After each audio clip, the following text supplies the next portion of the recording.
Muy buenas tardes, yo soy la maestra Irma Isadora Ortega Trujillo, integrante del cuerpo académico Didácticas para la Construcción del Saber Histórico de la Escuela Normal Rural General Matías Ramos Santos de San Marcos, Loreto, Zacatecas. Sean bienvenidas y bienvenidos a la sesión número 6, denominada La educación multigrado y los retos de la nueva escuela mexicana, de este seminario Fuentes, Memoria e Historia del Normalismo de México y Latinoamérica. Es un gusto tener la oportunidad de continuar el trabajo de este espacio de diálogo, reflexión, encuentro y crítica para pensar en este gran momento tan destacado de la educación nacional, definido como la nueva escuela mexicana desde distintas perspectivas. Antes de dar paso a la presentación de nuestro ponente de esta sesión, permítanme hacer algunos anuncios que tienen que ver con el proceso de participación de todos las y los estudiantes que nos acompañan de distintas partes del territorio nacional. Es importante que cuando ingresen a la plataforma de Teams, registren su nombre tal y como quieren que aparezca en sus respectivas constancias para poder ayudar en el proceso de emisión de las mismas en el cierre del seminario. De la misma forma, quienes tengan problemas para hacer este registro en el ingreso a la sesión pueden tener la certeza que en el transcurso de trabajo de esta sesión se colocará un formulario donde podrán ustedes volver a registrar su asistencia a la sesión sincrónica.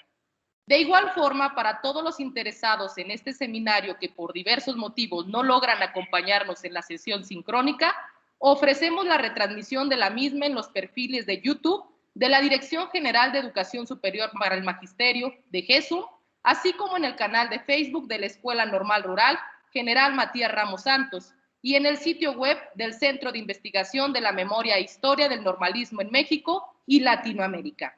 Además, es preciso recordar que es importante que estén subiendo, cargando sus textos de reflexión que se construyen con los dos elementos que se ofrecen en este seminario.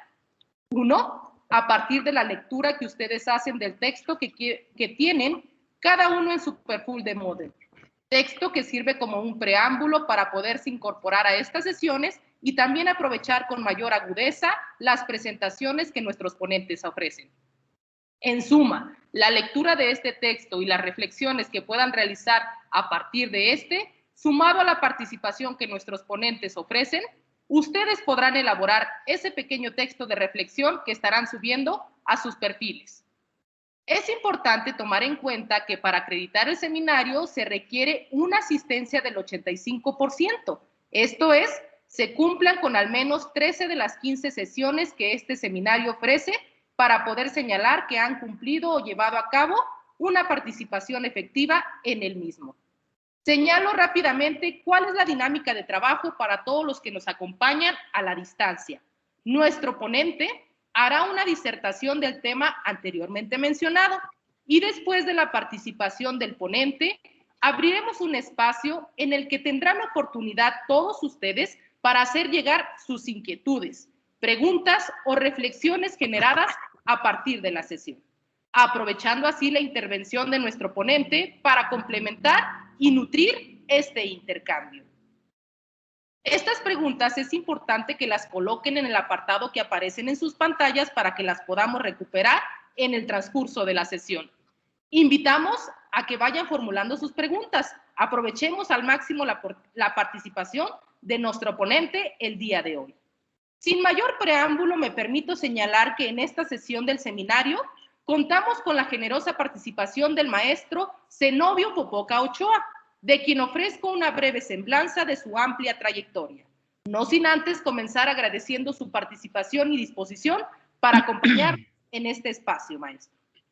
Comparto. Maestro Zenobio Popoca Ochoa, profesor de educación primaria por la Benemérita Escuela Nacional de Maestros, licenciado en Psicología Educativa por la UAM Xochimilco y maestro en Educación por la Universidad de las Américas. Integrante del Movimiento Mexicano para la Escuela Moderna, asociación de profesores de escuelas públicas que impulsan la pedagogía Freinet. Sus temas de interés son el desarrollo de la lectura, la escritura, los procesos de alfabetización inicial y la educación multigrado, temas en los que ha publicado artículos y ha impartido cursos, talleres en diversos países.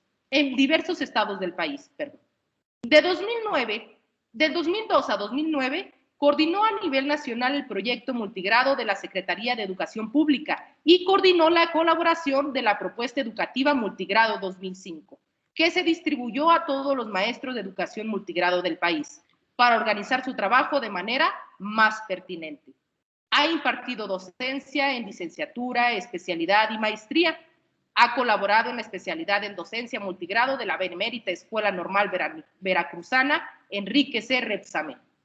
Forma parte de la Red de Investigación en Educación Rural, RIER, y de la Comunidad Multigrado Nacional. Desde noviembre de 2019 es subdirector académico en la Benemérita Escuela Nacional de Maestros de la Ciudad de México.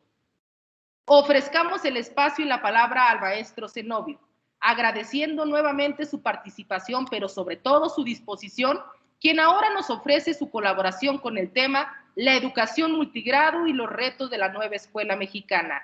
Gracias, maestro Zenobio. Le cedo la palabra. Gracias, maestra Isidora.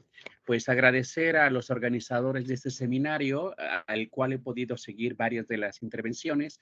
Me parece que es un espacio importante para construir reflexión académica, reflexión pedagógica y generar propuestas de transformación y mejora para nuestras escuelas.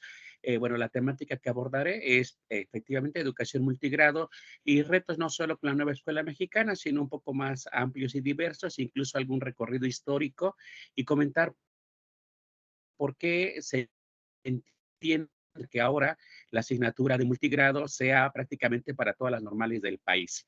Bueno, entonces se ha titulado Educación Multigrado, Aportes y Retos, que aborda precisamente qué es lo que ofrece multigrado, porque casi siempre la pensamos como en el déficit o la que tiene distintas problemáticas por la distancia, por la cuestión de la formación, pero no siempre se valora sus aportes. Y pues como ya ha mostrado la experiencia de muchos maestros y la investigación, estas escuelas o este incluso modelo, podríamos concebirlo, pues ofrece muchas alternativas, no solo para las escuelas estrictamente multigrado, sino para otros contextos. Sí, podemos continuar, por favor. Bueno, yo creo que ya para muchos de nuestro público es muy conocido, pienso, lo que es multigrado, poco a poco se ha ido instalando esta experiencia. Yo creo que hace unos 15, 20 años todavía había menos información. Entonces, bueno, sabemos que la escuela multigrado es aquella que ya sea en preescolar, primaria o secundaria, el docente o los docentes que están en esa escuela atienden a alumnos de diversos grados. Usualmente, el mayor porcentaje de escuelas multigrado en nuestro país y en el mundo, porque educación multigrado realmente estaría prácticamente en casi todas las partes del mundo, se ubica principalmente en contextos rurales por la baja población, pero también hay paulatinamente en escuelas urbanas e incluso en escuelas privadas. Quizá varios o muchos de ustedes conozcan la educación Montessori, que es educación privada, y desde que nació la educación Montessori es una propuesta o modelo multigrado. Como comenté hace un momento, se encuentran en preescolar, primaria, y se conoce telesecundaria. Ahora bien, en nuestro país hay tres grandes modalidades en que se atiende multigrado. Una es lo que se conoce como educación indígena, pues donde se caracteriza precisamente por hablar una lengua materna indígena, es como en el 70% de las escuelas. Otra gran modelo de multigrado es el CONAFE. CONAFE nació en 1973, es el Consejo Nacional de Fomento Educativo, cuyos profesores, bueno, quienes están a cargo, pues no son realmente docentes de formación, sino son jóvenes de secundaria o bachillerato que toman un curso de formación o capacitación y atienden en multigrado. Son lo que se conocía o se conoce también como instructores comunitarios. Y la otra es la primaria o secundaria en general, llamada general. Esas son estos tres contextos. Y bueno, hablando de primaria, hay como estos grandes tipos, que es la unitaria, cuando un solo docente, y conforme se incrementa, bidocente, tridocente, tetra y petadocente. Entonces, este es el contexto de lo que es educación multigrado. La que sigue, por favor.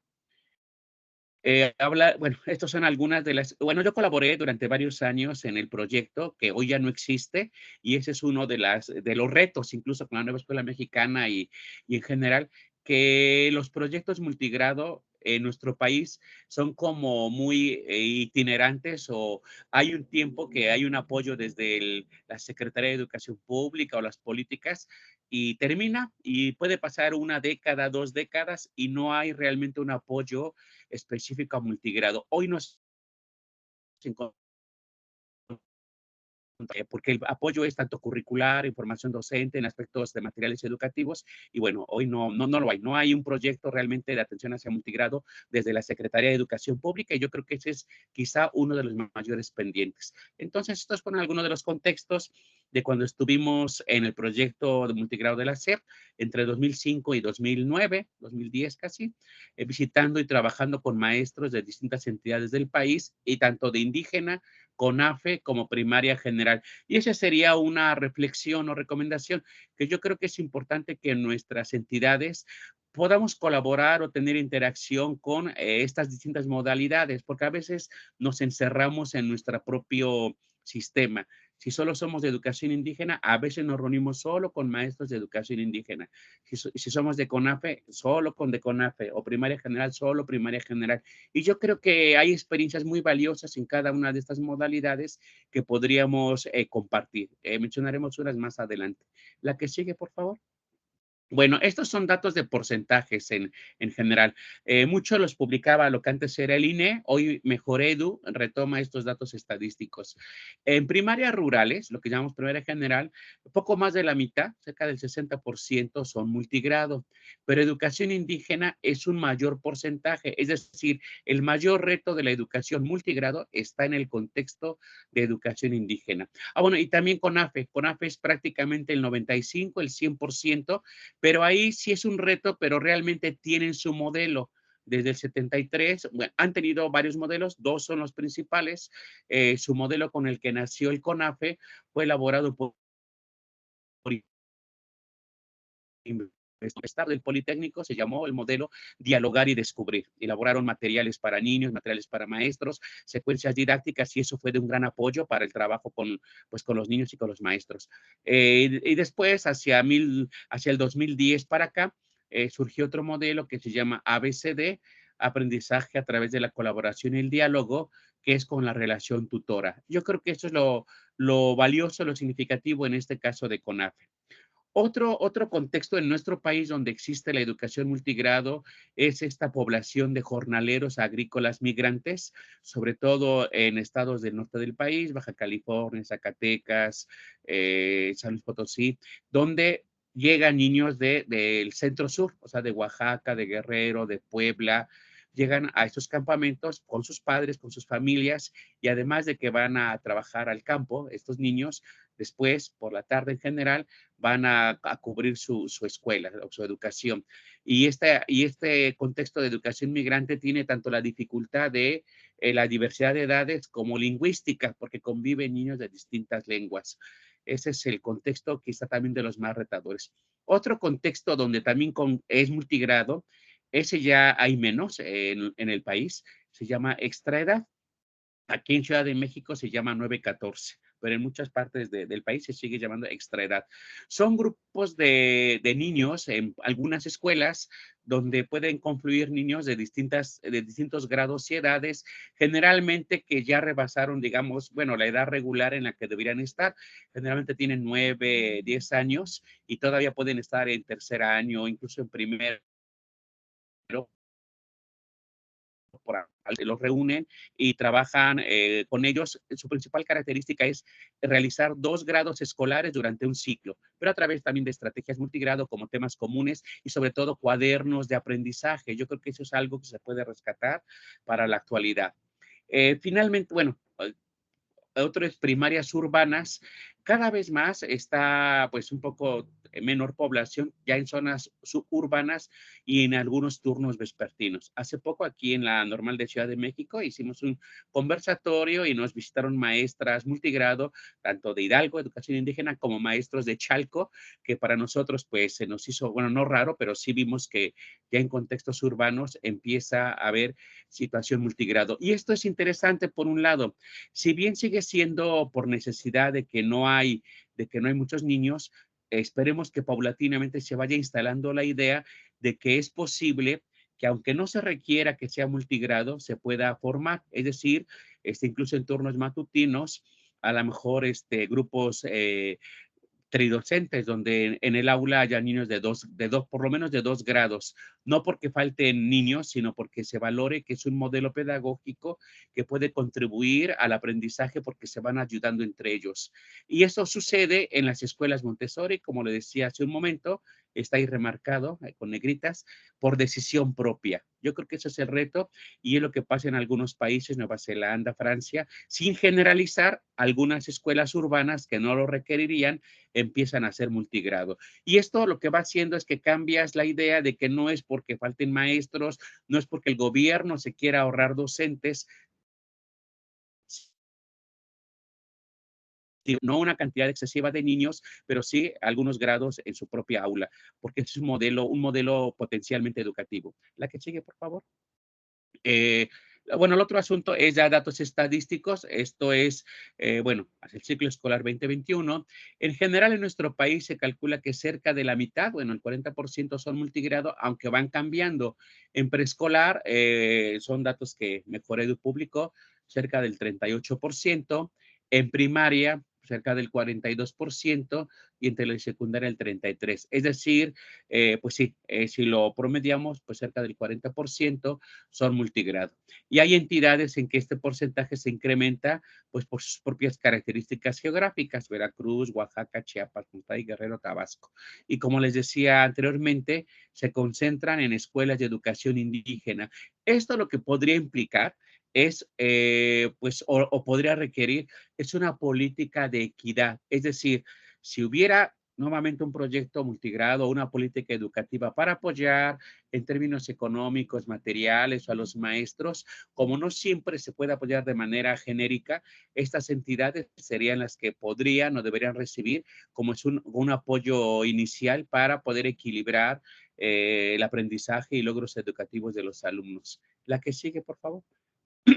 Ahora, lo que les mencionaba, también a nivel internacional hay escuelas multigrado, o sea, no es una modalidad educativa o una situación exclusiva de nuestro país ni de Latinoamérica, que podríamos pensarlo, porque también hay modelos educativos interesantes, por ejemplo, en Colombia, con la nueva escuela que se llama con algunas experiencias, pero también hay en Inglaterra, Finlandia, Estados Unidos, incluso libros que se publican cómo trabajar en multigrado en alguna de estas naciones. Y les mencionaba a lo largo de la historia, tanto en México como en otros lugares, se han creado modelos pedagógicos desde el multigrado y que pueden trasladarse a contextos no multigrado específicamente. Les decía, la educación Montessori y sobre todo, pues los rincones de trabajo, las áreas, la autonomía de los niños de ir de un espacio a otro. Creo que eso es algo muy importante. Si lo vinculamos con la nueva escuela mexicana, pues también es de no depender necesariamente del programa o libro de texto, sino considerar en este caso los intereses de los niños, el contexto comunitario. Escuela Nueva de Colombia, uno de sus aportes es, por ejemplo, educar para la democracia, el gobierno estudiantil, donde de manera permanente se forma una comisiones de trabajo para atender las necesidades del aula, pero también, digamos, un presidente o un coordinador del grupo que puede ir rotando para organizar asambleas con los niños. Esto también lo retoma, por ejemplo, Freinet en la asamblea escolar.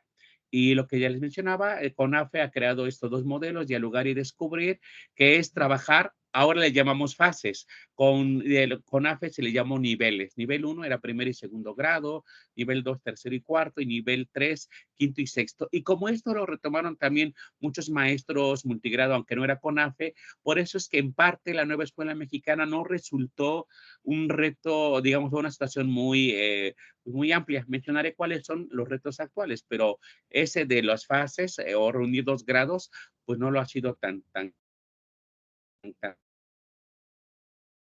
encuesta que nos tocó coordinar fue en su momento la que se denominó Propuesta Educativa Multigrado 2005. Esta, una de sus características es que incluyó muchas actividades de la pedagogía para INEP, la asamblea de los niños, las conferencias de los niños, la correspondencia escolar, es decir, intercambiar trabajos de unas escuelas a otras, los rincones y también un trabajo multinivel, o sea, entre los distintos grados. ¿Y cómo se ve entonces estas propuestas? Pueden ser también útiles para incluso escuelas no multigrado. La que sigue, por favor.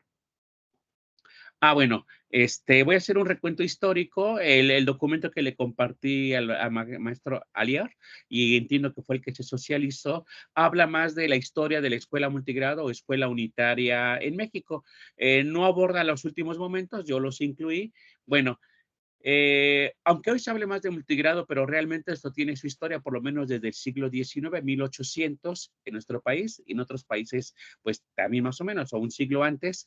Las escuelas en general nacieron siendo multigrado, es decir, un maestro tenía, quizá por necesidad, alumnos de distintas edades.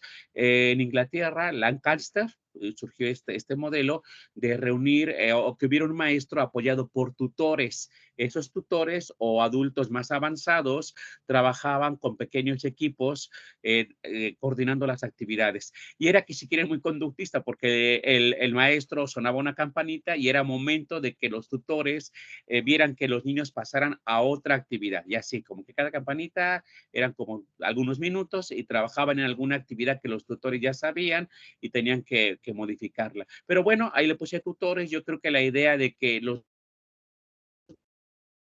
niños o de grados superiores. También puede pasar que niños de grados inferiores que tienen algún conocimiento en lenguaje y otros hasta pueden ayudar a sus compañeros de grados superiores. Pero esta es una experiencia que hubo y que se puede recuperar, sobre todo la relación tutora. La otra, y entiendo que es pues de los temas que también se ha reflexionado, este es todo un tema, o sea, toda una charla y sobre todo con, pues sí, muy expertos, la Escuela Rural Mexicana que tuvo, entre otras, la Casa del Pueblo, también esto de las cuestiones itinerantes, pero sobre todo es que el maestro, por ser a la Casa del Pueblo, trabajaba no solo con los niños, sino con la comunidad. Trabajaba con los padres en alfabetización, en cuestiones de salud, de alimentación, y yo creo que ese es uno de los aportes y retos actuales, que cómo los maestros podemos ir involucrándonos y salir de la escuela, es decir, recorridos, proyectos de investigación. Y bueno, si bien el maestro a lo mejor ya no puede quedarse, porque ahí sí se quedaba todo el día o vivir en la comunidad, bueno, sé que algunos maestros viven en la comunidad, pero quienes no, bueno, pero en la época de la escuela rural mexicana sí se quedaba ahí y trabajaba también con los adultos. Y era muy importante porque era alfabetizar, trabajar la salud y alimentación.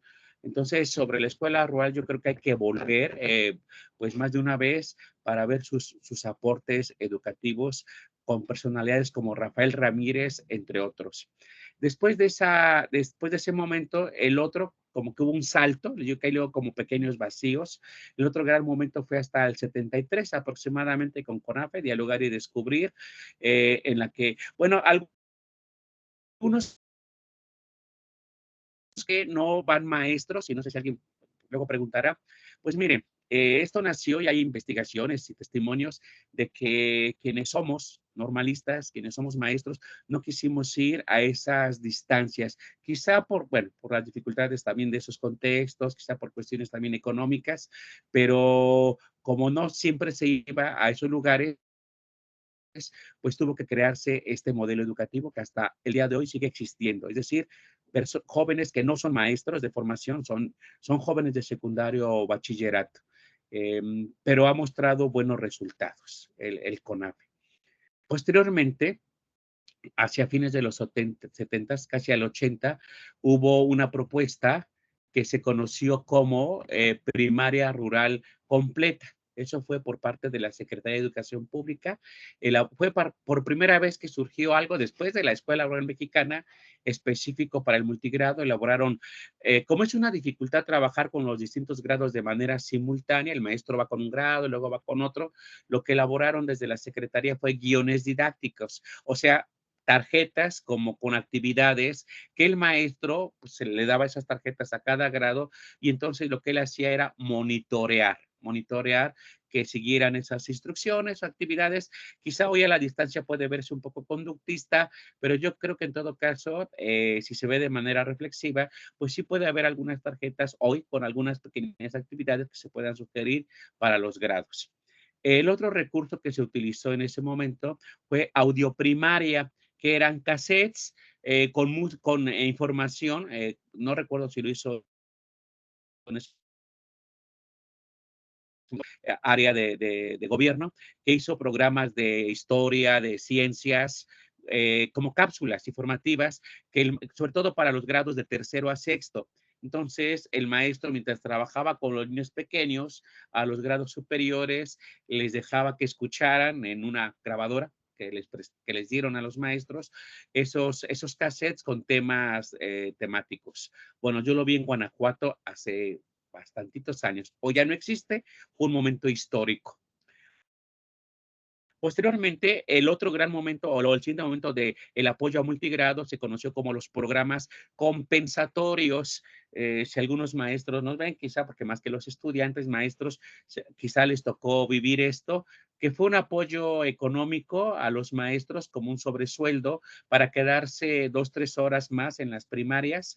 En algunos casos hubo incluso la plaza completa, solo como una compensación, pero en lo general era como otras 10 horas quincenales que se les apoyaban a los maestros.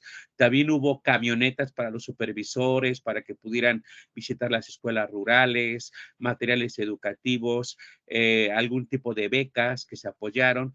Bueno, eso fue cerca de 20 años más o menos en varias partes del país. Tuvieron varios nombres, uno de ellos PARE, Programa para Abatir el Rezago Educativo. Y como todo esto fue un préstamo del Banco Mundial, pues bueno, después ya no hubo los recursos y desapareció.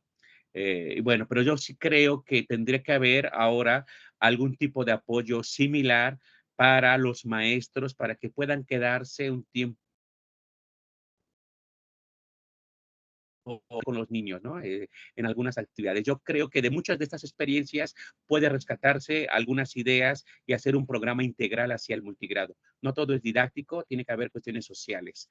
Luego ya después de compensatorios, hubo desde la Secretaría, algo que fue lo que nos tocó coordinar, se conoció como PEM 05, la Propuesta Educativa Multigrado 2005, que fue recabar experiencias exitosas de muchos maestros del país. Hicimos cerca de 2 años visitas a muchas entidades y documentar como las mejores prácticas y se integraron en un documento para los docentes que se llamó así, Propuesta Educativa Multigrado. Y quizá lo más significativo de ahí fue lo que hasta hoy se conoce como planear por tema común, es decir, una temática para todos los niños, porque en aquellos años, 2005, hace ya casi 20 años, muchos maestros lo que trabajaban era algo distinto para cada grado, siguiendo la secuencia de los libros de texto. Hoy no se podría hacer eso, incluso por los formatos y lo que se plantea con la nueva escuela mexicana, de no seguir libros propiamente, sino más bien proyectos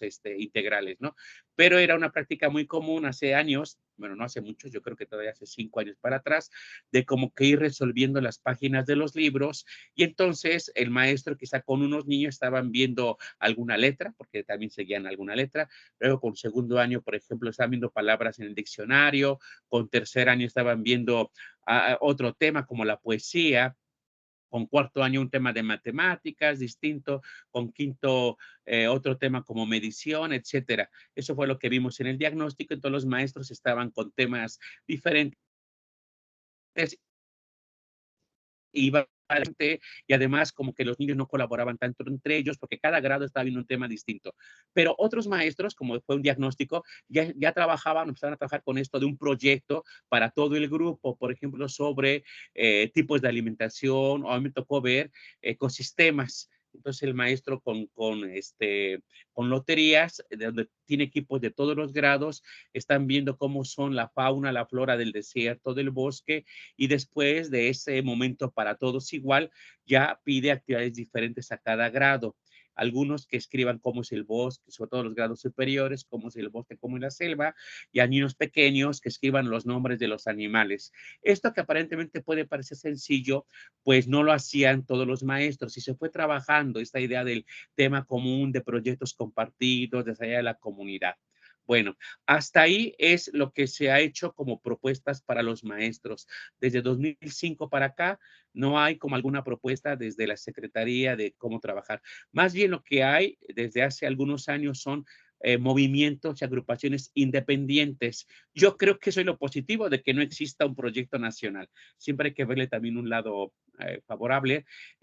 Hace cerca ya de, más bien, hace 10 años se creó una red de educación rural en la que participan maestros, también académicos de normales, de universidades, de UPN. Su coordinador está en la Ibero, el doctor Diego Juárez, y más a rato mostrar. De hecho, este próximo viernes, cada mes, hay un conversatorio sobre temas diferentes, sobre la educación rural, educación multigrado, donde participan, pues, sí, académicos, maestros, investigadores, tanto del país como de otras 15, participan investigadores argentinos y unos de México. Bueno, esa es una red. La otra asociación que tiene menos tiempo, va a cumplir 3 años, 22 al 23, 24, eh, es la Comunidad Multigrado Nacional. Ese sí es más de maestros de básica, de preescolar, primaria y secundaria. Hay asesores técnicos, supervisores, y aunque hay investigadores y académicos, pero es más desde la propia base, o sea, los maestros. Se han hecho tres congresos o convenciones nacionales. La primera fue en Chiapas, e incluso visitando la escuela de un maestro muy reconocido, el maestro Bartolomé, la película El Sembrador, que quizá algunos de ustedes han visto, se visitó a él y bueno, generalmente se hace en la semana posterior a la Semana Santa, los maestros ponen de su tiempo, de su bolsillo, bueno, de esto, y entre ellos mismos se dan o nos damos talleres de manera autónoma. Este año va a ser en Toluca, Estado de México. Bueno, esto lo que quiero mostrar es que multigrado, aunque a lo mejor no todavía, yo digo que va avanzando poco a poco, y esto es una muestra de cómo la propia necesidad de cómo trabajar con distintos grados ha permitido crear alternativas valiosas. Por favor, la que sigue. Bueno, esto va a ser un recuento un poco histórico de qué ha habido en las escuelas normales hacia la educación multigrado. Yo creo que un investigador, historiador, sería recomendable que, pues sí, se diera como un tiempo para indagar qué hubo antes de los 60. Yo no tengo mucha información, la información que tengo es de los 60 para acá, como antecedentes en las escuelas normales hacia la educación multigrado, pero es posible que haya otras experiencias y en San Marcos hay colectivos sobre historia. Creo que eso sería una buena pregunta. ¿Qué ha habido en formación docente hacia la educación multigrado? No solo hacia la educación rural, que eso hay mucho más, ya específicamente hacia multigrado. Bueno, la experiencia que está como más documentada es lo que sucedió en la normal veracruzana, porque ellos se invitaron, de alguna manera conocieron que había un maestro en Argentina, Luis F. Iglesias, y lo invitaron y vino a dar talleres y charlas allá, bueno, allá en la normal veracruzana, y desde aproximadamente esos años tienen una asignatura o cursos sobre la educación multigrado. Hoy la normal veracruzana tiene una especialidad sobre la docencia multigrado y es la segunda especialidad de ellos que está en el CONACYT. Eso es, creo, una muy buena noticia que las demás normales podremos ir retomando. Bueno, después de esa experiencia, la posterior a nivel nacional ya fue con el Plan 97. Mis compañeros maestros yo creo que tienen más esa información. Recordarán que hubo dos asignaturas, se llamaba regionales, que cada entidad podría decidir entre un abanico cuáles podrían implementar. Entonces, aproximadamente 20 normales del país llevaron en ese tiempo la educación multigrado, la diseñaron las propias normales. Eso fue en el plan 97. Posteriormente, ya más reciente, con el plan 12 y 18, algunas normales, pero fueron menos de 20, eso sí, no tengo el dato. De las 20 sí tengo el dato porque yo colaboraba en la secretaría y bueno, les dábamos apoyo, acompañamiento, teníamos reuniones. Ya el 12 y 18 no, pero alguna información se va sabiendo, fueron menos normales y lo que se conoció como cursos optativos en el 12 y en el 18 un buen ejemplo y lo que hizo en Tabasco, porque ellos hicieron 3 asignaturas de multigrado, claro, cada vez más profundización, para hacerlo como un trayecto, porque tienen un alto número de escuelas multigrado. Y bueno, lo que seguramente ya ustedes, jóvenes que nos acompañan, si están en el plan 2020, obviamente en el plan 2022, sabrán que en el cuarto semestre que en este momento se está desarrollando, hay un curso que se llama Pedagogía y Didáctica del Aula Multigrado. Pero eso es porque en el congreso que hubo de delegados de las escuelas normales entre el 18 y 19, se planteó la importancia, los maestros que asistían, yo no fui delegado, de mi normal fueron varios, bueno, maestros y alumnos, pero entiendo que a nivel nacional se planteó la importancia de que la educación multigrado fuera algo nacional, porque el multigrado no solo es para contextos rurales, sino sus estrategias para atender la diversidad. Todo grupo es heterogéneo, aún el que tiene un solo grado, y sus propuestas pueden ser útiles para cualquier contexto. Y es así como entonces, en este plan 22 ya hay ese curso que lo diseñaron aproximadamente maestros como de 12 entidades del país. Por favor, la que sigue. Entonces, yo creo que un reto para ir transformando lo que se conoce a veces en teoría como la narrativa, o sea, la idea que existe sobre algo, usualmente se ha pensado el multigrado como una escuela de segunda, como una escuela que no, que a lo mejor que los niños tienen menos aprendizajes, como una escuela que no tiene recursos suficientes, y sin negar la realidad de condiciones económicas, incluso de acceso a ciertos bienes culturales, pero también reconocer que la escuela multigrado tiene un gran potencial y reconocerla como déficit, la escuela que le falta, que le falta, que le falta, más bien a una escuela que tiene potencial y que constituye una gran propuesta. Entonces, porque como ya les he comentado, ha desarrollado a lo largo de su historia en México y en otros países una serie de modelos. Bueno, ya los comenté, creo que no requeriría mencionar Montessori, Escuela Nueva de Colombia, CONAFE, propuesta multigrado, principalmente. Por favor, la que sigue. Ah, bueno, sí me gustaría ahora diferenciar. A veces se habla de multigrado en general y hay algunos matices que habría que hacer. Porque sí, poco a poco, conforme va uno conociendo el tema, pues hay temáticas más específicas. Escuelas multigrado, como instituciones, en sí como lugares físicos y como instituciones.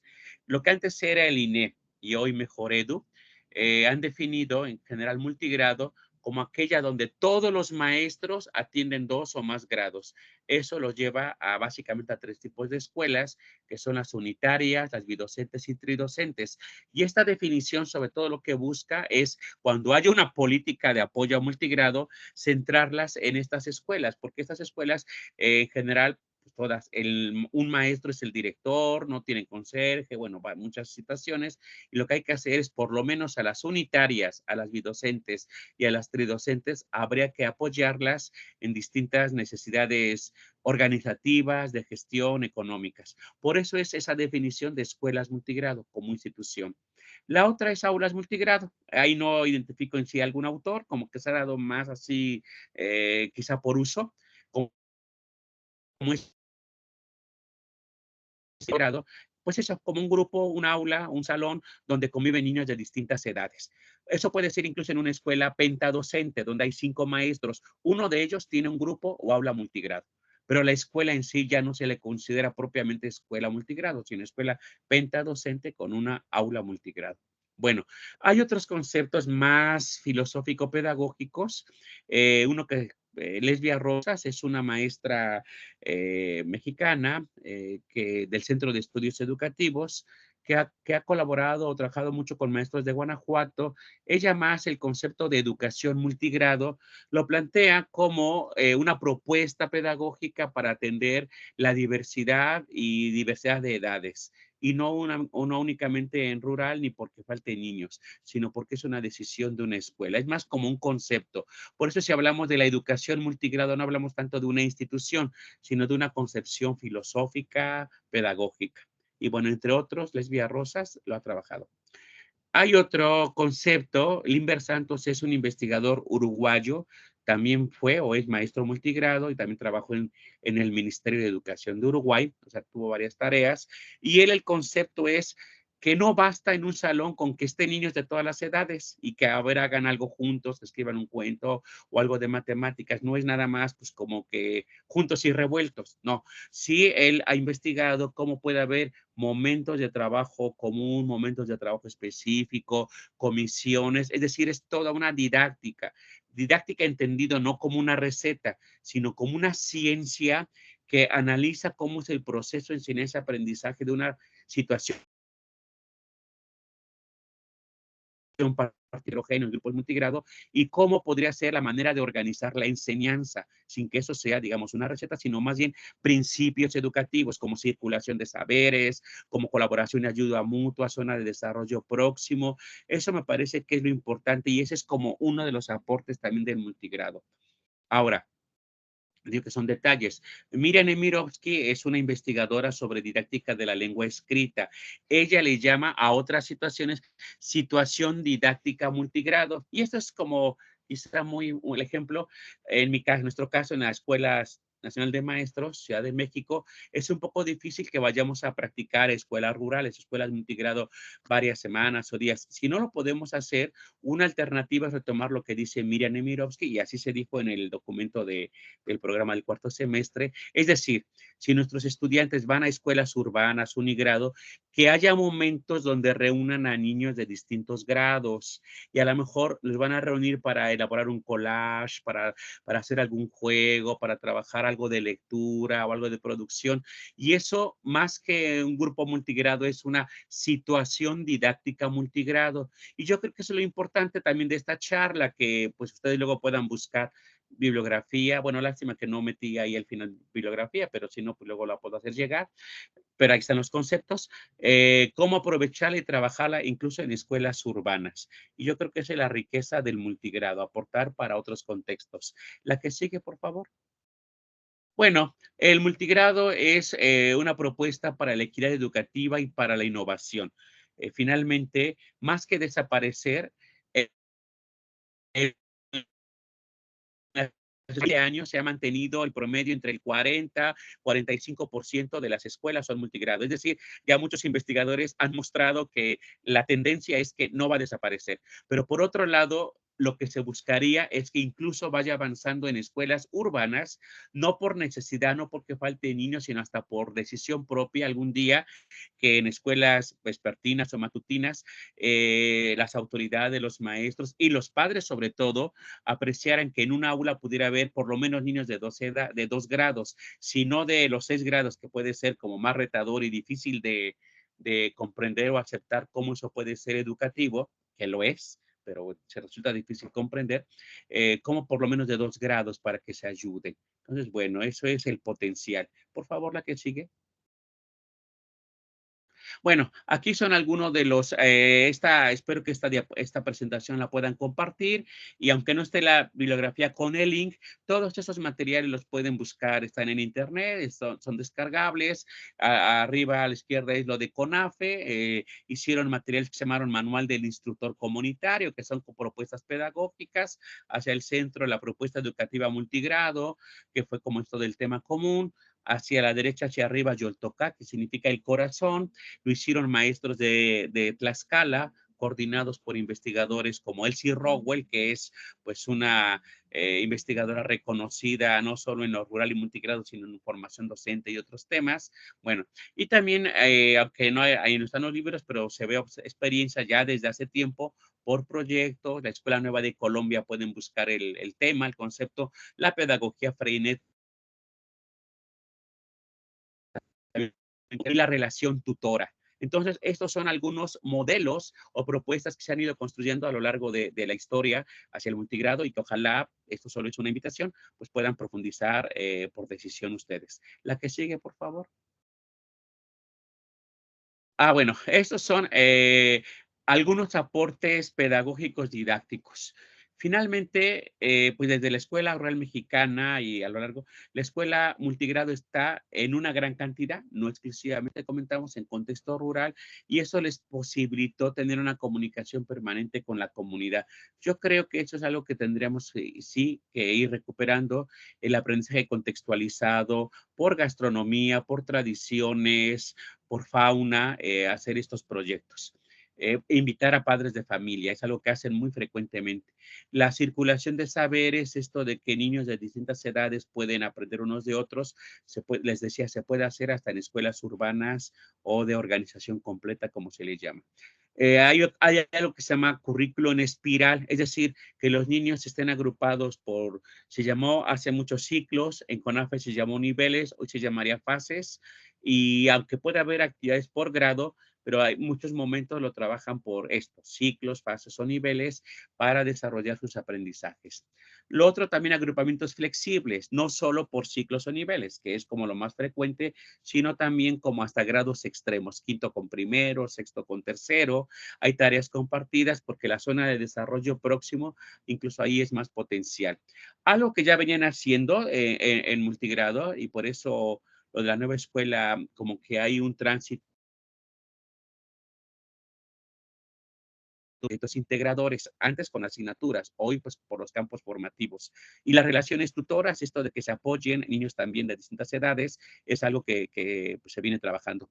La otra situación es esto de materiales de autoaprendizaje. A veces el maestro tiene que trabajar solo con ciertos grados y dejar a otros niños pues que hagan ciertas tareas. Entonces, lo que se ha hecho de manera, a veces los maestros por su propia cuenta, a veces bajado de internet, pero también algunos proyectos de los estados, es como fichas y cuadernos de trabajo. Ahorita mostraremos algunos, que son como pequeños ejercicios para los niños que tengan sentido formativo. A lo mejor escribe un cuento considerando estas características y él ya tiene su ficha de trabajo, su hoja, lo lee y ya no está como cada rato preguntándole al maestro lo que tiene que hacer, sino se le da cierta autonomía a los niños para trabajar pues de manera autónoma e independiente.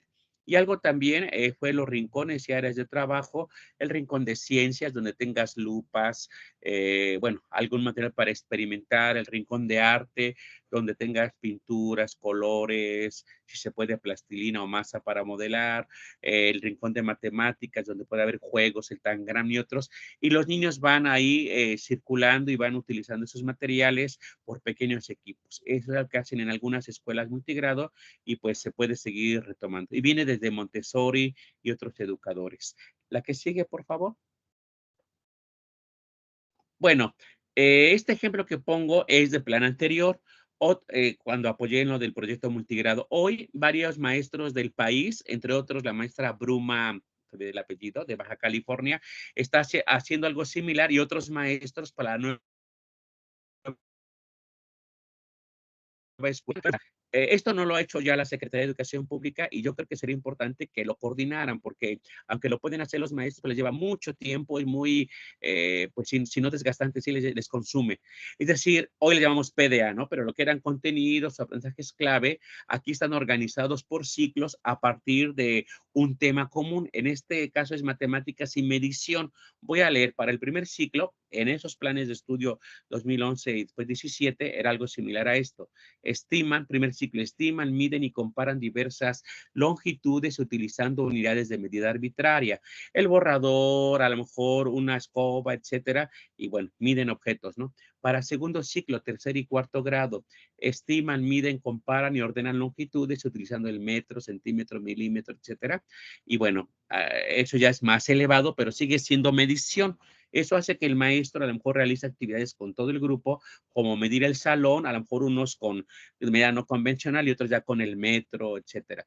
Y tercer ciclo, claro, medición ya convencional, pero incluso a múltiplos y submúltiplos. Y ahí estaban las páginas de los libros de texto y los ficheros, porque también el maestro necesitaba ver cómo se podía apoyar de los libros de texto. Hacer esto para todos los contenidos o lo que hoy serían los PDA es lo que le lleva mucho tiempo y ese es entonces un reto para el multigrado en la nueva escuela mexicana, que es revisar, pues sí, todos los materiales, sin duda lo tiene que hacer, y no es que todo lo hemos hecho, pero si hay un material que ya está organizado y da una idea, pues él como que lo revisa y lo repasa. No es que tenga ahí los 40 libros y tiene que encontrar qué proyecto de un grado se vincula con otro tiempo, y a veces por eso no lo hacen y ya nada más siguen el proyecto del libro, en vez de hacer algo más colaborativo. Este es uno de los retos. Por favor, la que sigue. Esto es lo que les decía, se elaboró los materiales de fichas de trabajo. Este es como escribir sobre un tema interesante. Creo que no se alcanza a mirar ahí. Bueno, el tema que me gustó fue como que investigue sobre un tema, que puede ser, bueno, alimentación, medio ambiente, por qué le gustó el tema, lo que no entendió de ese tema o lo que le gustaría saber. Es un ejemplo. Hay muchos más, tanto de, bueno, lo que era en su momento español, o puede ser, hubo también fichas para ciencias, para historia, hoy se podrían diseñar para los campos formativos y son necesarios. Yo creo que la tarea del maestro multigrado, sobre todo el unitario, es muy retadora y hay que acercarle algunos recursos. Él podría elaborarlos, pero no alcanza el tiempo para hacer el mapa curricular, para diseñar un proyecto para todos. Entonces, algunos material tampoco lo va a seguir como al pie de la letra, es un material que le puede orientar para, pues, organizar mejor su situación pedagógica. La que sigue, por favor. Bueno, estos son ya algunos ejemplos de cómo se ha ido avanzando con lo del Plan 22. Lo que se ha insistido mucho en muchas charlas, en muchos temas, es esto de la comunidad como eje articulador de los procesos educativos. Uno, por recuperar los saberes comunitarios. A lo mejor apenas se ven las fotografías en Puebla, en Hidalgo, y la otra, no recuerdo si era como en Chiapas, pero bueno, bueno, allí era sobre la vestimenta, el traje típico de esas comunidades. Abajo, la alfarería, cómo hacían objetos artesanales, asistieron los padres a presentar eso, pues, a los niños, ¿no? Y bueno, aquí fue en la izquierda, pues, más bien un recorrido por la comunidad. Entonces, algo importante que ya se hacía en parte multigrado y se puede impulsar, el reto es, ¿qué está pasando en contextos urbanos? Yo creo que esa sería una buena pregunta, ¿cómo lo hacen? Porque no es tan fácil luego salir de la escuela y los recorridos.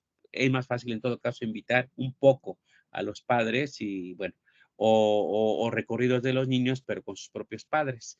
Esto de proyectos integradores contextualizados y que lo que se ve de lenguaje, matemáticas y ciencias parta de la vida cotidiana, de la comunidad. La que sigue, por favor. Bueno, aquí yo creo que esto es muy ilustrativo. Hay niños, esto fue de CONAFE, muy interesante, iban a hacer una maqueta del salón, se ve pues el niño pequeño, incluso la niña que está cortada y bueno, el rostro, cabecita, es la niña mayor, como quinto y sexto, y muy interesante porque estaban midiendo el salón y estaban niños de varias edades. Miden una pared y la anotan en su libreta. Miden la otra y también la anotan. Y cuando van a medir la pared que está enfrente, la niña mayor le dice al niño pequeño o a uno de los niños, pero ¿para qué lo mides? Porque iba a medir, pues para anotar. Dice, pero sí es la misma que la de allá enfrente. Y el niño pequeño dice, sí, ¿verdad? Esto se explica desde Vygotsky. Lo que un niño no logra solo, con ayuda de otros, pues se va adelantando, avanzando. Y este es un buen ejemplo cómo hay ayuda mutua y en el multigrado es lo que dicen los maestros, se van adelantando los niños, sobre todo de primaria baja. Aquí el reto es trabajar con los niños de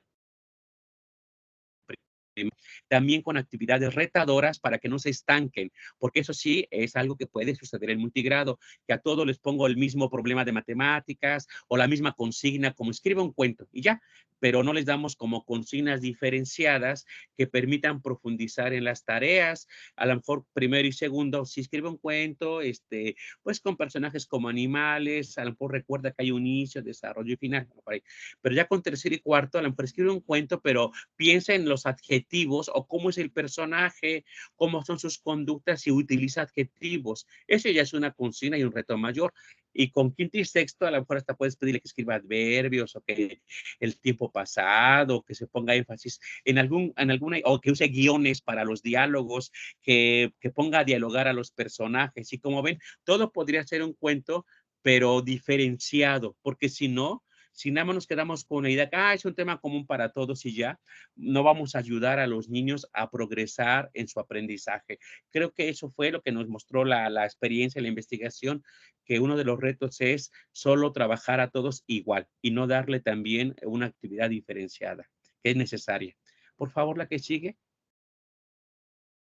Bueno, estos son ejemplos de proyectos que ya también venían desarrollando los maestros. Arriba el cacao, Tabasco, muy interesante porque hasta ahí hasta los maestros aprendemos algo que desconocemos. Hicieron al final una muestra gastronómica, me parece que fue en Puebla, blusas chatinas, y abajo el garrobo sobre la iguana en una escuela también de Tabasco, que como había garrobos, iguanas en la escuela, eso motivó a que los niños investigaran. Ahí están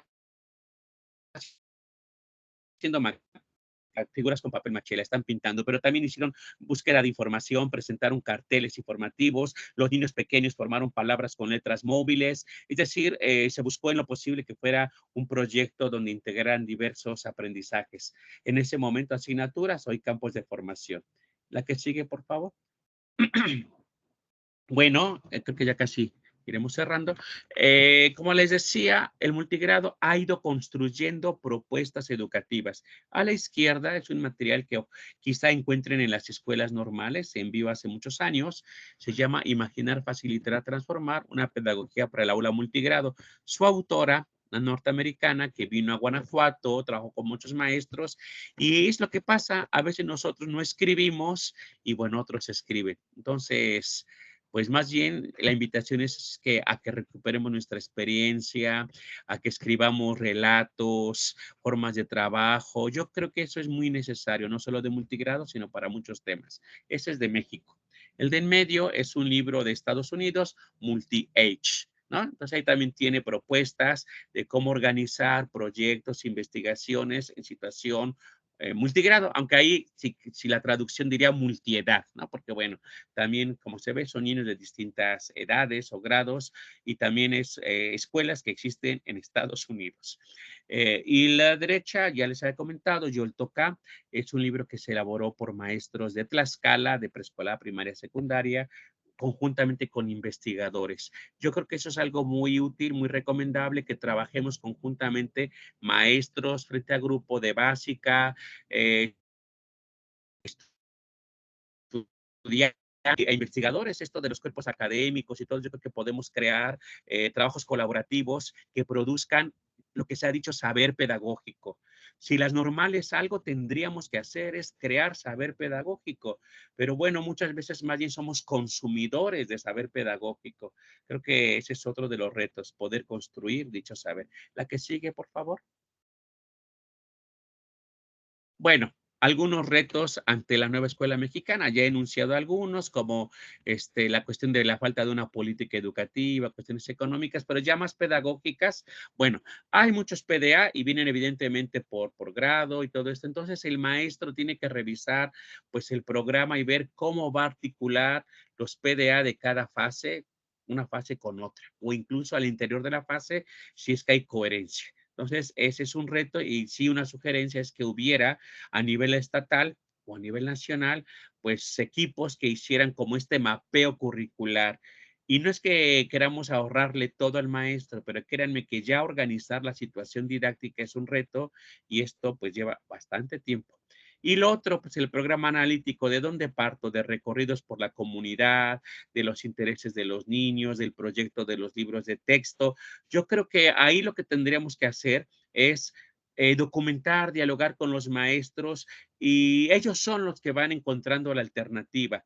A veces no todo puede estar hecho ni desde el escritorio ni desde las normales. Los maestros van construyendo. Yo creo que lo que podemos hacer es aprender juntos y que ellos vayan documentando su experiencia. Eso sería algo muy útil. Y decirles que maestros del país tienen reuniones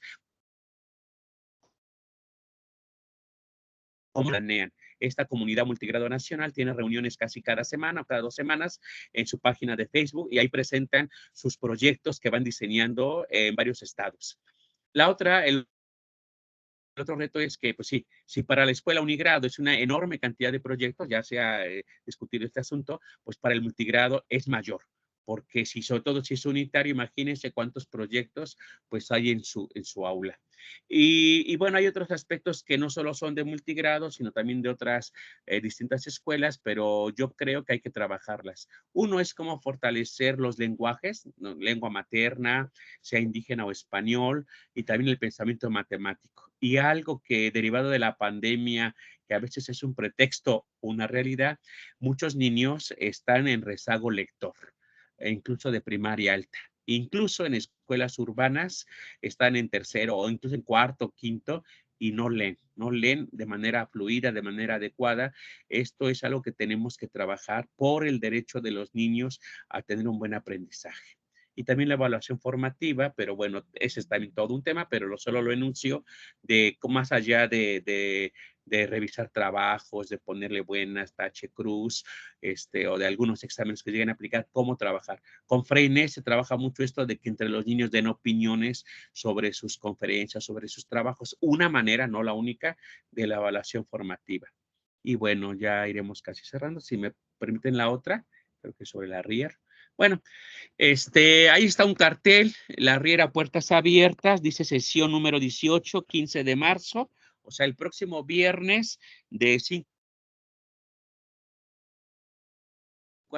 para una investigadora argentina, interacciones entre pares, allá le llaman en Argentina el plurigrado rural.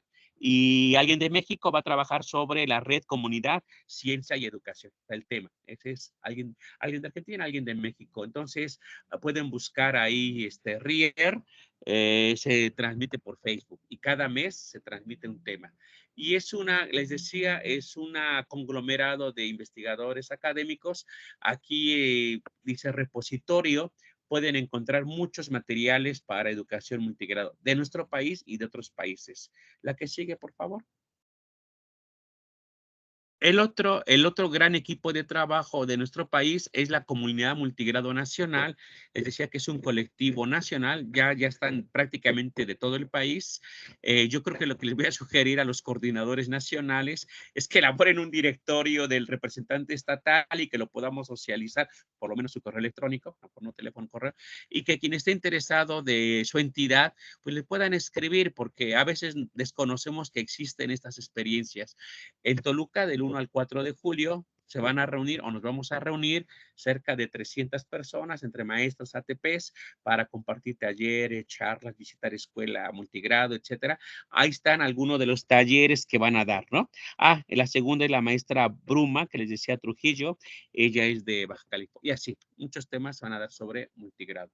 La primera convención fue en Chiapas, el año pasado fue en Durango, este es Estado de México, y la del próximo año pues se irá definiendo. La que sigue, y ya, sí está. Bueno, pues la escuela multigrado lo que busca, miren, yo sé que la nueva escuela y otros más es emancipación. Y sí, yo pienso que está bien, emancipación, pero yo desde hace mucho tiempo he optado por la idea de autonomía. Creo que es más, bueno, creo que es realista, creo que a veces los otros términos, sin que yo esté o no tan desacuerdo con las connotaciones políticas, pero pienso que a veces se aspira mucho y luego eres autoritario en tu salón, dictas, callas a los niños, no promueves el diálogo. Creo que es más sensato aspirar a que los niños opinen, propongan, cuestionen, te pregunten, difieran de ti, etcétera. Y eso para muchos ya desde antes se llamaba autonomía. Y de hecho también en la ANEM se llama autonomía del docente, ¿no?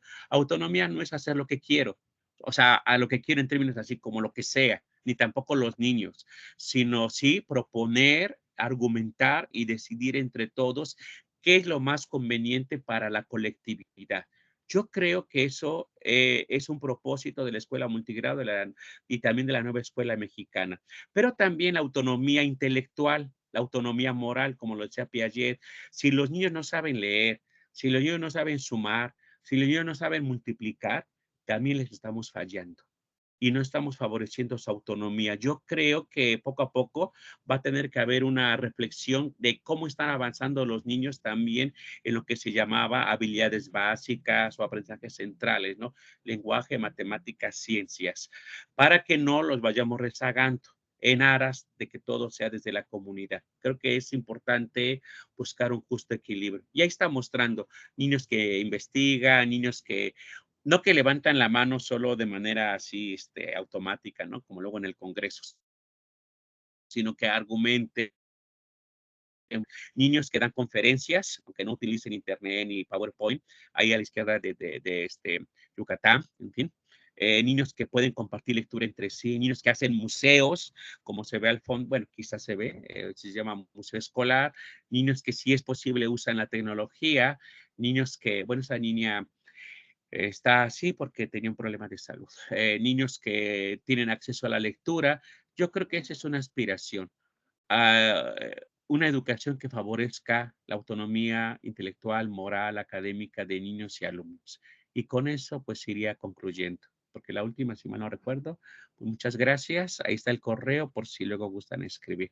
Y pues sigamos trabajando por una buena educación con equidad para nuestros niños, niñas, sobre todo de contextos rurales. Pues gracias por si hay preguntas, comentarios, pues por aquí estamos. Maestro Zenobio, muchísimas gracias por sus aportaciones. Creo que es un verdadero deleite escucharlo. En lo personal, antes de ser docente de la escuela normal, estuve como maestra multigrado 8 años. Ah, Entonces, creo que fue un recorrido histórico muy interesante.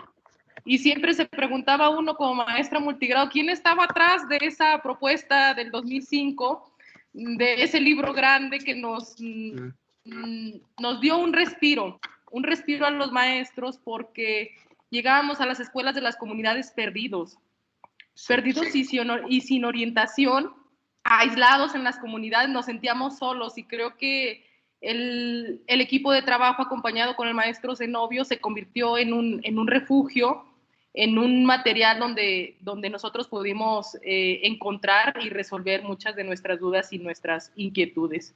En ese sentido, creo que la experiencia que hoy estamos viviendo, las centenas de estudiantes y yo misma, me parece de gran valía.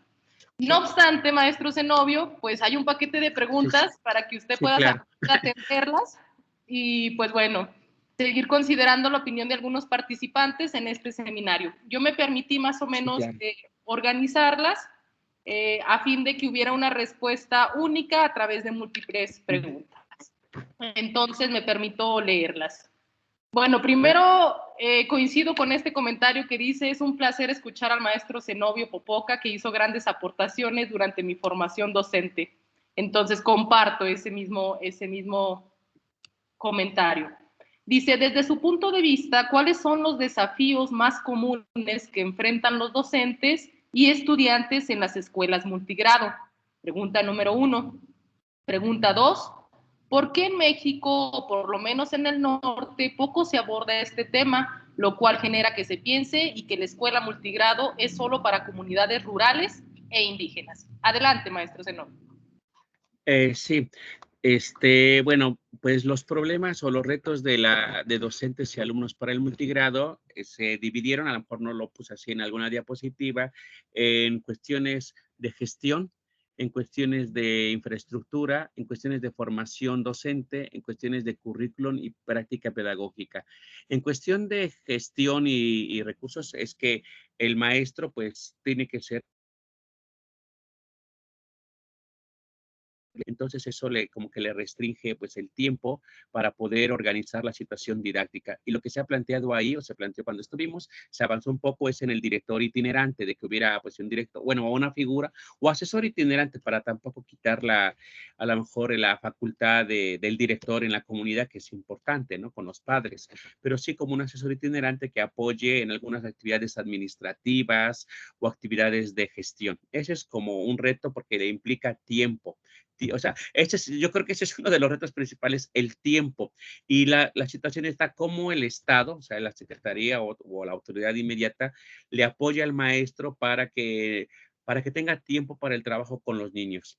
El otro recurso, el otro reto es el de la planeación.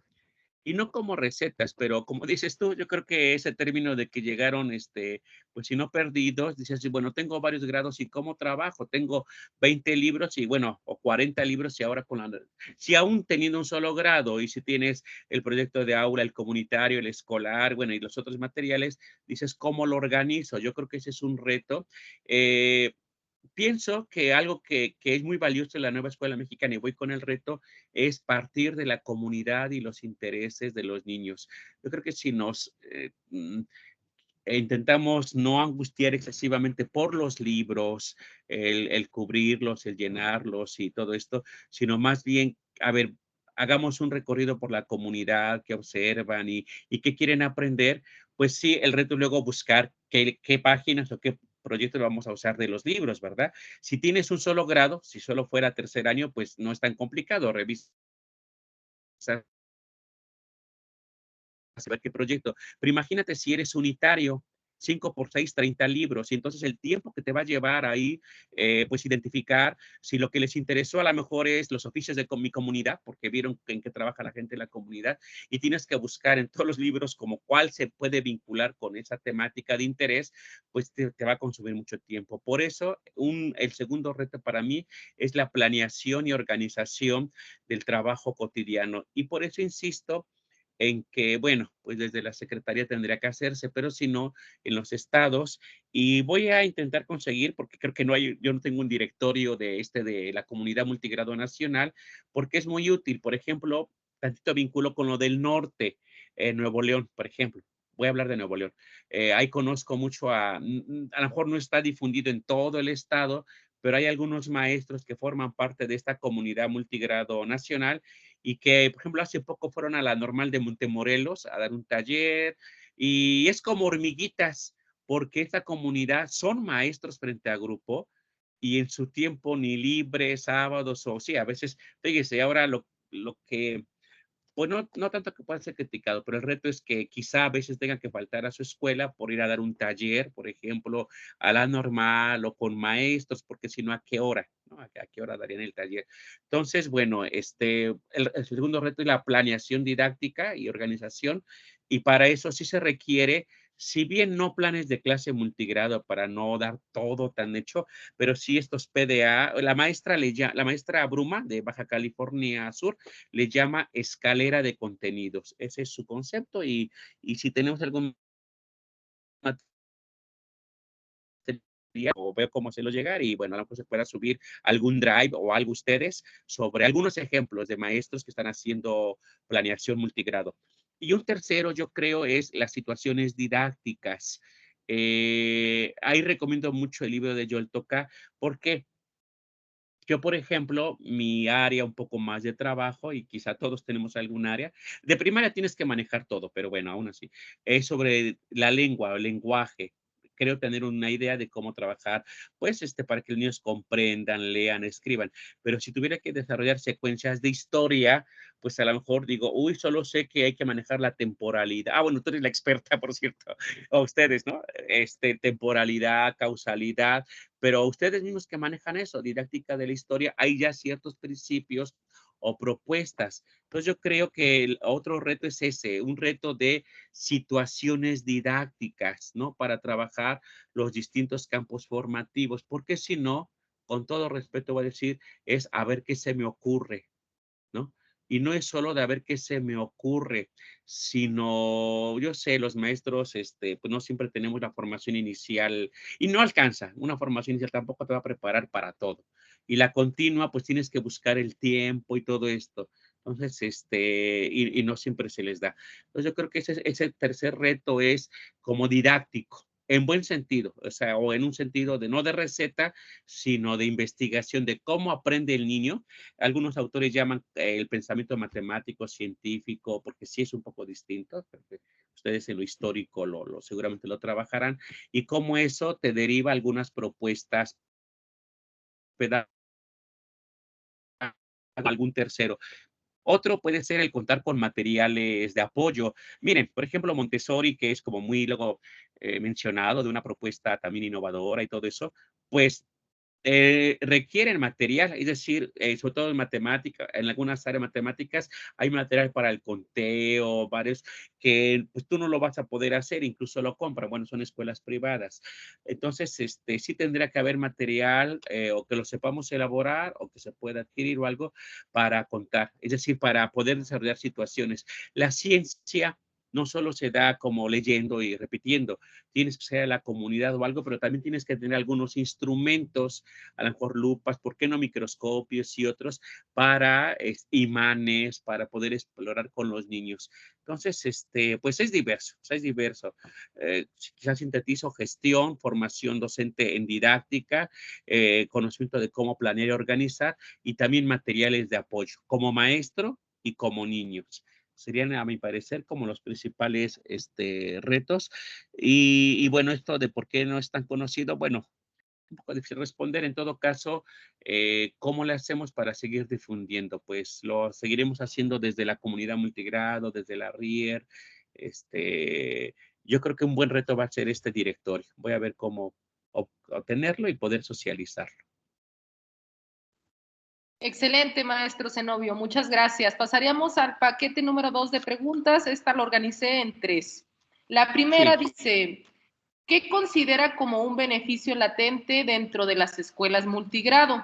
Número 2, ¿qué metodologías activas son más beneficiosas para trabajar en la modalidad multigrado? Y número 3, ¿qué estrategias se están implementando para garantizar una atención individualizada y un aprendizaje significativo para cada estudiante dentro de un entorno multigrado? ¿Sería cuánto, maestro Zenobio? Sí, no sé si tengo mal un poco mi internet aquí, incluso no sé si se cortó cuando yo he hablado, qué pena. Sí me quedó muy clara la tercera y estrategia individualizada, pero los beneficios de la PEM, ¿o de qué dijeron? ¿Beneficios de qué? Perdón, la primera. ¿Qué considera como un beneficio latente dentro de la escuela multigrado?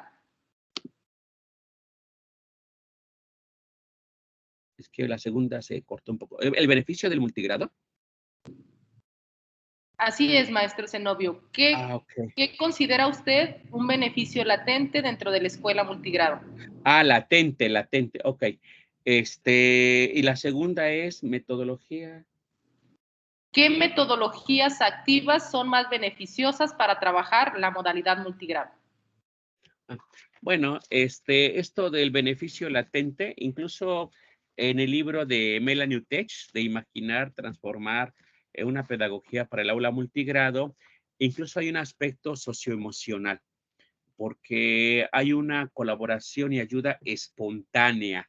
Es decir, aunque el maestro no forme equipos necesariamente siempre de manera de distintos grados o favorezca mucho el trabajo multinivel o la ayuda mutua, hay como cierta espontaneidad de los niños mayores, aunque no se lo pida el maestro, se dan cuenta que algún compañerito no, pues es como que la ayuda. Digamos que hay un valor de solidaridad. Yo creo que eso es algo como latente y por eso yo creo que en una escuela urbana, y habrá que impulsarlo, ojalá lo podamos propiciar, situaciones didácticas multigrado, con cierta periodicidad. Es decir, un taller de lectura, o sea, que los niños, al principio pueden ser niños mayores, ¿no? Es decir, de cuarto año, que le vayan a leer a niños de primero, ya sea en pares o en pequeños equipos, y eso va a hacer que se vayan conociendo un poco más. Quizás se conocen los niños en el recreo y otras cosas, ¿no? Espontáneamente, niños de urbanas, digamos. Pero si hace situaciones didácticas multigrado, porque no es multigrado esa escuela, pues lo que puede favorecer es el conocimiento y solidaridad. Y al conocer ya niños pequeños, a lo mejor hasta respetan más el patio del recreo u otras cosas, porque le vas haciendo tus amiguitos, ¿no? Digamos eso. Entonces, algo latente es la solidaridad, la ayuda mutua, la colaboración. Yo creo que ese es como el principal potencial del multigrado. Eh, el reto es que si no tienes claridad, y ahí voy con la segunda, o sea, ese es el beneficio, y que se pueden aprender unos de otros, pero no es suficiente. Si no tienes una metodología activa, yo ahí recomiendo mucho, ya si queremos hablar de nombres, bueno, pueden ser tres: Freinet, Montessori y Freire. Voy a decir, de Freinet es mucho la expresión libre, es decir, bueno, el diálogo, la asamblea, el imprimir textos, la correspondencia, que no siempre se conoce en las escuelas, no siempre se conoce y se podría retomar. La otra es Montessori, aunque luego se han criticado cosas como lo privado y esto, pero bueno, yo creo que ahí lo que se puede retomar es el material didáctico de apoyo, o sea, no porque tenga que ser material tipo Montessori necesariamente, pero sí la importancia de material para interactuar, de ciencias, de arte, de pintura, es necesario, yo creo. Es el segundo. Y el tercero, pues Paulo Freire. Yo creo que Paulo Freire todos sabemos que es como un eje central o un eje básico de la nueva escuela mexicana, pues mucho la idea del diálogo, de la equidad, de la comunidad, de lo emancipatorio. Yo creo que ese es pues un aspecto central. Por lo pronto, con esos tres educadores o propuestas de la escuela, pues sí no activa, pero sí una escuela como de alternativa, le llaman algunos, pues yo creo que eso ya es un punto de partida para la escuela, yo diría para la educación multigrado. Si vemos el concepto, lo que les decía en algún momento, si pensamos en escuela multigrado, si pensamos en el espacio físico, ¿sí? En la escuela rural, bidocente, tridocente. Si pensamos que estos educadores es para una educación multigrado, es, aunque sea una escuela urbana, aún siendo urbana, vamos a trabajar de manera multigrado algunas cosas. Y yo creo que eso se puede ir pues propiciando. De hecho, en escuelas a veces otros países que también tienen poca población, eso es una explicación y pueden hacerlo. Públicas hacen escuelas pequeñas con zonas verdes, o sea, jardines, huertos, lugares para pintar, lugares para experimentar y pocos niños la población. Y se dice que esa es la escuela, eso lo dice un gran educador también italiano, Tonucci, seguramente lo han escuchado, o sea, a veces se lee Francesco Tonucci, los niños, o sea, la ciudad de los niños, que sean más bien como talleres. Hay por ahí una conferencia de Tonucci que nos dio en Durango, decía la escuela multigrado, la escuela del futuro. Pues sí, porque son escuelas pequeñas donde el maestro conoce a todos los niños, donde hay talleres para algo, talleres para pintura, talleres para ciencias, y el niño tiene cierta libertad de desarrollar intereses, más que estar resolviendo libros y libros, porque la educación tradicional era eso, ¿no? O todavía es eso. Niños, abran su libro en la página tal y la contestamos. Hoy ya no se puede, pero hace años, pues era eso, abrir el libro y contestar las páginas. Entonces, bueno, espero que estas ideas pues, puedan ser útiles, estos posibles educadores. No sé si la última. Y las estrategias para lo individualizado, pues yo creo que ahí hay varias. Una de ellas es la tutoría, ya sea la tutoría del maestro o la tutoría de algún alumno. Es decir, como se va creando solidaridad, no abusar del mismo tutor o que un niño siempre sea el mismo, porque a lo mejor también tiene que hacer sus propias tareas. Hay quienes le llaman el padrino, ¿no? El niño padrino. Bueno, puede usarse ese concepto de que a lo mejor esta semana, ¿quién nos puede apoyar para ayudar a alguna tarea? O cuando alguien no le entienda, ¿quién se anota para que ayude, ¿no? Y no es que no ayuden otros niños, pero a lo mejor podemos ir rotando. Esta semana tal y con ellos, la otra semana se proponen otros, y bueno, eso no limita la participación, pero puede también como diversificar. Uno es la tutoría, lo otro es los materiales de trabajo. Es decir, estos guiones y fichas a veces pueden ser útiles para trabajar, sobre todo con la primaria alta, o sea, de tercero a sexto, resuelven estas actividades que sean reflexivas, no solamente, no son 20 sumas, no son hacer copias, sino actividades reflexivas, ¿no? Un problema de matemáticas o producción de textos o actividades de vocabulario, habría que ver. En la PEM todavía hay, y bueno, y seguramente quizá en la red haya algunos materiales formativos, mientras el maestro puede atender de manera personalizada a los niños, porque si no se descarga un poco, pues no puede, porque si no lo están llamando cada rato los otros niños, maestro, maestro, y para eso son los guiones y fichas de trabajo, no para tener entretenidos o ocupados sin sentido, sino para que tengan una actividad independiente.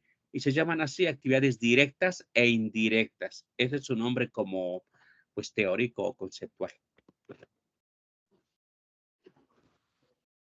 Gracias, maestro Zenobio. Terminaríamos con un último bloque de preguntas que organicé en dos básicamente. La primera dice, en la Escuela Normal Veracruzana se habla de multigrado bajo del trabajo de proyectos centrados en los intereses de los alumnos. ¿Qué opina acerca de esta relación? Y la segunda pregunta dice, ¿qué papel juega la comunidad en la actual escuela multigrado? ¿Sería cuánto, maestro Zenobio?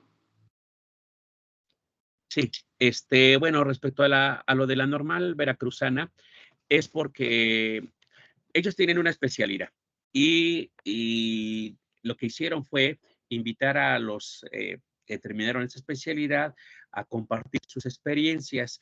Y bueno, esto de los proyectos, casi como hay o metodologías desde lo sociocrítico, STEAM, planteamiento de problemas, y hay sus matices, también en proyectos no hay una sola forma, ¿no? Hay como alguna también variedad. Hay quienes plantean, sobre todo desde Kilpatrick y eso, que también deben resolver un problema y una situación. Es decir, hay proyectos que se vinculan mucho con la comunidad o resolución de problemas. Hay otros proyectos derivados de asambleas de niños que quieren que hagamos, y eso le llamaron algunos maestros de la normal veracruzana, centrados en los intereses de los niños. Yo creo que no son excluyentes, es decir, lo que yo diría que son como distintas modalidades. Hay ocasiones que los niños eligen quizá los dinosaurios. Bueno, para no salirme de un ejemplo, el de la Veracruzana, hay un ejemplo, si mal no recuerdo, porque es un libro digital. Lo pueden encontrar así, trabajo por proyectos en escuelas multigrado. Normal Veracruzana coordinó a la doctora Amanda Cano, lo van a encontrar, lo van a descargar. Entonces hay uno, por ejemplo, queremos hacer una lunada. Los niños eligieron hacer eso, una en la noche, una lunada, comer bombones, y entonces se investigaron aspectos de lenguaje, de matemáticas, eso. Otros niños, eh, no recuerdo, otros hacer un partido de fútbol mixto, niños, niñas, y también lo hicieron. Es decir, no era aparentemente resolver un problema como la contaminación, como la basura o la violencia, sino algo que ellos propusieron. Por eso le llamaron proyectos centrados en los intereses de los niños. Yo creo que esa es una modalidad o una forma, pero puede haber otra, quizá hace años se llamaba transversalidad. Aquí en la normal donde estoy, hay maestros que siguen trabajando esa perspectiva, a lo mejor le llamen o no proyectos, sino transversalidad, no porque solo se junten los temas, sino más desde los españoles, a lo mejor ahí algunos compañeros lo saben, Palos y otros, que son los temas transversales, los temas de problemáticas sociales, que básicamente es equidad de género, medio ambiente, comunicación, entre otras. Y si el maestro lo que ve es alguna problemática, pues él quizá puede propiciar. De hecho, dice Nemirovsky que el maestro no solo parte de los intereses de los niños, sino que genera intereses en los niños, ¿no? Entonces yo creo que se puede equilibrar. Y es más, a lo mejor me adelanto a una opinión, bueno, todo es personal, finalmente lo que opino, por mi experiencia y esto. Yo creo que no todo necesariamente tendría que ser por proyectos, es mi opinión. Es decir, y no sé si hay alguna investigación, creo que la va a tener que haber de cómo trabajan hoy los maestros, y no solo multigrados, sino urbanos y todo, qué tanto han podido incorporar lo de la nueva escuela, qué tanto hacen proyectos, qué tanto siguen viendo por campos formativos o lo que era español, matemáticas. Y yo creo que no hay que o que se les complique o que equilibren y combinen proyectos y quizá algunos momentos por asignaturas, etcétera. Habría que, yo creo que ir como a una flexibilidad pedagógica, sí de la comunidad, pero también quizá algunos que conozcan lo de matemáticas. Hace tiempo la Secretaría, hace como 20 años o más, distribuyó libros como Juega y Aprende Matemáticas. ¿no? Que era, sí, juegos, el cajero, el sistema decimal, etcétera. Y a lo mejor no es un proyecto, no está partiendo de la comunidad, pero sí es una actividad intelectualmente retadora y formativa. Yo creo que eso es lo esencial, que los niños investiguen, que diviertan, que sean felices, que aprendan. Y si no es con un proyecto integrador de todas las asignaturas, yo no le vería mucho problema. Ya habrá la otra semana que a lo mejor por algo de la comunidad surge un proyecto comunitario, a lo mejor en otro momento, pues igual son más como técnicas Freinet paralelas, ¿no? La correspondencia, la asamblea, etcétera. Yo creo que hay que ser más flexibles, pero con principios. Los principios sí son de diálogo, de investigación, de respeto y de construir saber. Y bueno, y de ahí lo vincularía con lo de la comunidad. Evidentemente, pues no todo se puede resolver por la comunidad, es decir, es partir de la comunidad para transitar a otros espacios. Pero miren, si, me recordó lo de multigrado cuando se trabajaba el tema común. Decía un maestro, aunque pensó él mismo la alternativa, oiga, pero si trabajo, porque ya trabajé, dice el sistema solar, no era proyecto, era como tema común, con todos los niños de primero a sexto, ¿a poco el próximo año voy a trabajar otra vez el sistema solar? ¿No? O sea, y sí, en parte, y bueno, y decíamos, bueno, no, usted dice, bueno, a lo mejor en vez de trabajar sistema solar, trabajamos las estrellas o los extraterrestres, bueno, si es que creen que hay, es decir, algo vinculado, pero también que profundice. Entonces yo creo que eso sería parecido con esto de la comunidad. Sí, Feriné le llamaba clases paseo, hacer recorridos, investigaciones, que los padres asistan y cómo podemos contribuir a transformar y mejorar situaciones, ¿no? De medio ambiente o problemas de convivencia. Pero recordando lo que era la interculturalidad, también alguna propuesta de hace años, es conocer otros espacios y otros tiempos. Es decir, a lo mejor cómo llega el agua hoy a mi comunidad, pero cómo llegaba hace 50 años, pero cómo llegaba en Roma, cómo llegaba en Egipto, cómo llegaba en México el agua, o sea, en otros tiempos y otros espacios. Y eso es entonces lo que llama Bourdieu, bueno, algunos llaman ampliar el horizonte cultural. Sí, yo creo que eso es muy necesario. Eh, Ustedes saben que al inicio de la nueva escuela mexicana hubo posturas que descalificaban, ¿no? Que como toda la comunidad, como el saber comunitario va a ser igual que el saber científico. Yo creo que es partir del saber comunitario para, a lo mejor no es enriquecer, para diversificar el conocimiento de los niños y saber cómo hay otros saberes en otras culturas, en otros espacios, y también son necesarios conocer. Entonces es partir de la comunidad, pero como que ir radiando, radiando, radiando, y quizá, pues sí, a lo mejor no todo, surja estrictamente de la comunidad, pero sí hay que pensar en nuestra realidad, ¿no? Bueno, creo que eso podría ser algunas alternativas. Y bueno, hay que documentar experiencias y los maestros participar en ello, en eso. Excelente, maestro. Muchas gracias, maestro Zenobio. Sin duda, nos ha aportado elementos muy importantes que nos permiten comprender los desafíos, pero sobre todo también las oportunidades de la escuela multigrado en el desarrollo de la aplicación de este currículum de la nueva escuela mexicana. Bien, maestro Zenobio, de esta forma estamos cerrando este espacio. Ha sido de verdad un verdadero placer escucharlo el día de hoy. Por tanto, me permito dar a nombre de los casi 1000 normalistas que nos acompañan de todas partes del territorio nacional, la entrega simbólica de este muy merecido reconocimiento que pediría me hicieran favor de compartir. Bien.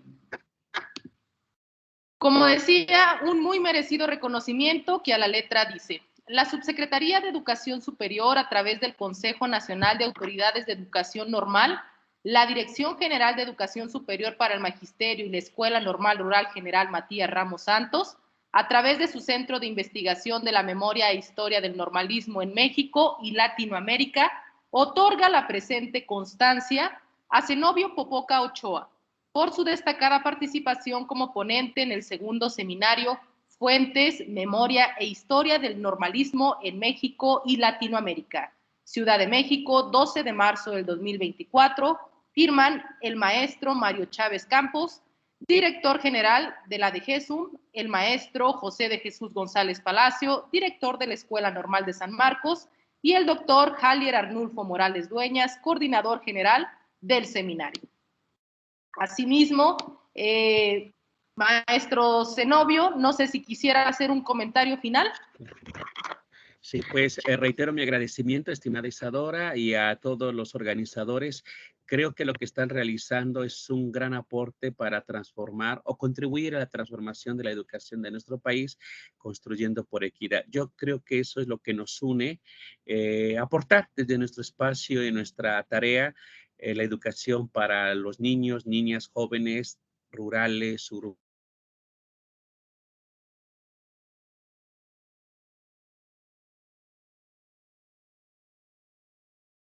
Todos, de todas. Pues muchas gracias y que siga pues este seminario cosechando frutos, y también procuraremos estar al tanto de los siguientes encuentros ponentes. Creo que sigue siendo muy fructífero para todos, para todas. Muchas gracias, buena tarde, y pues estamos en esta tarea, en este barco. Gracias. Maestro Zenobio, esperamos seguir contando con su generosidad en futuros espacios de reflexión y diálogo. Le agradecemos enormemente su colaboración y, de la misma forma, invitamos a todos nuestros estudiantes y asistentes al seminario para que nos acompañen en la próxima sesión, la 7, donde contaremos con la participación del doctor Sergio Ortiz Briano el próximo 19 de marzo, que estará acompañándonos para seguir dialogando en torno a maestros y reformas, una mirada histórica en torno a la educación pública en México. Les deseamos muy buena tarde y les invitamos a seguir las transmisiones y reflexiones de este seminario. Un abrazo a todos y todas. Muchas gracias, maestro Zenobio. Gracias a todos. Hasta luego.